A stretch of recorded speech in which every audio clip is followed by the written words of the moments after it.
Comrade చంద్ర పుల్లారెడ్డి 41వ వర్ధంతి సందర్భంగా జగ్గంపేటలో ఆంధ్రప్రదేశ్ రైతు కూలీ సంఘం ఆధ్వర్యంలో అమరవీరుల సంస్మరణ సభ ఘనంగా నిర్వహించారు.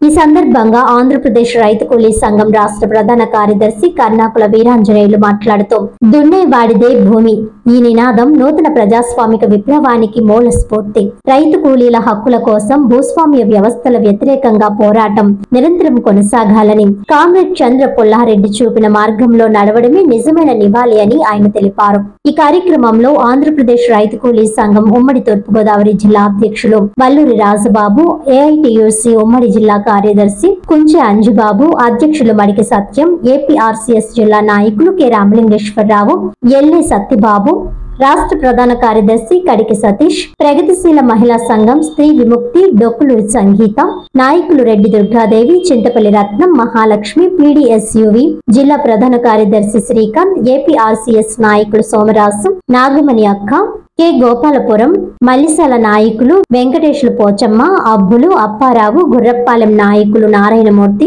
జడ్రాగంపేట నాయకులు బత్తిన రమణ, శామ్యూల్, డాన్సరీను, సోమరాజు, దేవి తదితరులు పాల్గొన్నారు.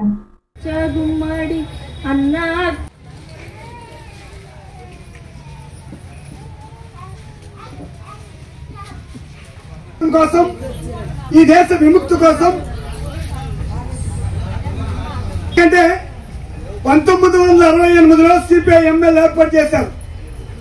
చంద్ర పుల్లారెడ్డి, సారు మోజుందర్, దేవరపల్లి వెంకటేశ్వర్లు, అనేక మంది ఓర రాజ్యాన్ని అనేక మంది ఎంఎల్ పార్టీ ఎందుకు ఏర్పాటు చేశారు? ఈ దేశంలో ఒక జెండా ఎందుకు అవసరం వచ్చిందనేది ఎందుకు అనుకున్నారంటే అది 1946 నుంచి 51 వరకు తెలంగాణ సాయుధ పోరాటం జరిగింది. ఆ సాయుధ పోరాటంలో 11 లక్షల ఎకరాల భూములు వచ్చాయి. అంతగా ముందు ఏంటంటే తెలంగాణలో ఒక అమ్మాయి రవేశాలైనా పెళ్ళైనా దొరగారి దగ్గర పంపించాలి. ఆ దొరగారి దగ్గర 3 రోజులు 2 రోజులు ఉన్న తర్వాత ఈడి కాపురం చేయాలి.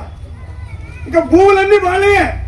ఎన్ని లక్షల ఎకరాల భూములున్నా నైజాములియే. మొత్తం తెలంగాణలో ఉన్న అమ్మాయిలంతా కూడా నైజాములియే. వారు వాడుకున్న తర్వాతే వీరు కాపురానికి రావాలి. అక్కడ పుట్టింది ఎర్రజెండా. ఆ నిరంకుశమే పుట్టింది ఎర్రజెండా. మాకు భూమి కావాలి, మాకు ముక్తి కావాలి, ఈ దేశ విముక్తి కావాలి, మా భార్యలతో మేం కాపురం చేయాలి, మీరెవరు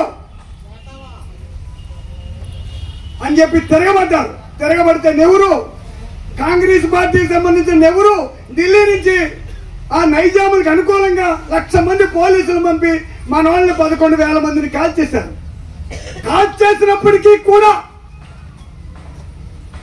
మనం చూడు చేనికి కోనుకు వస్తాం కదా పలుకు పలుకని. పీక్ కోసినా కూడా భూమి కావాలి, పీక్ కోసినా కూడా మాకు విముక్తి కావాలి, మాకు పంట భూములు కావాలి, మా భార్యలు మాకు కావాలి, మా పిల్లలు మాకు కావాలని పోరాడి 1946 నుంచి 57 వరకు పోరాడాడు. తర్వాత అప్పుడు సిపిఐ పార్టీ జెండాలే చేతుల పైకి ఎత్తేసి ప్రభుత్వానికి సరెండర్ అయిపోయింది. దాని తర్వాత మళ్ళా ఇప్పుడు చెప్పినటువంటి చంద్ర పుల్లారెడ్డి, సారు మోజుందర్, తరిమిల్ నాగిరెడ్డి అనేక మంది నాయకులు కూర్చుని ఏం చేయాలి, ఈ దేశం కోసం ఏం చేయాలి? 2 వర్గాలు. ఒకటి దోచుకునే వర్గం, ఒకటి దోపిడీ గురయ్యే వర్గం, ఒకటి సంపన్న వర్గం, ఒకటి తిండికి లేని వర్గం. భూమికి దూరంగా ఉన్నారు, బంగారానికి దూరంగా ఉన్నారు, ఎండికి దూరంగా ఉన్నారు. ఆకలి సావులు.